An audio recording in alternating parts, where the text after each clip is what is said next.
Ms. Rivera, alright everyone, today's adventure is about phonology. Alex, phono what? Ms. Rivera, phonology. It's how languages organize their sounds, or signs, if we're talking about sign languages. Maya, wait, so it's just about how we pronounce words? Ms. Rivera, not exactly. It's not about how you say a sound, but how your language system organizes those sounds.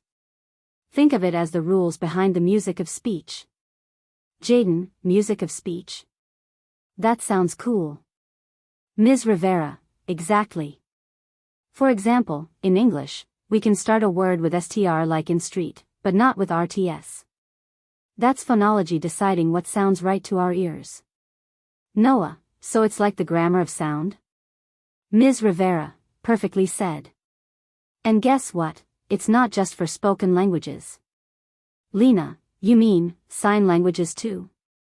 Ms. Rivera, yes. Sign languages have their own phonology.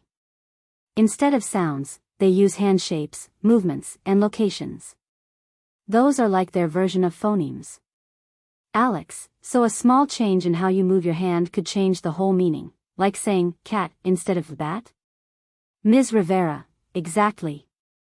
Every language, spoken or signed, has a system beneath the surface. Phonology studies that hidden rhythm. Maya, so phonology isn't just about sound, it's about meaning through structure. Ms. Rivera, you've got it. It shows us that whether we speak, sign, or sing, human communication always dances to a pattern. Jaden, grinning, that means, language is music we don't even realize we're making.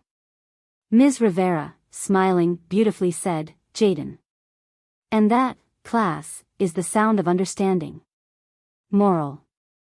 Phonology teaches us that every language, spoken or signed, has its own melody and structure, proving that communication is both science and art.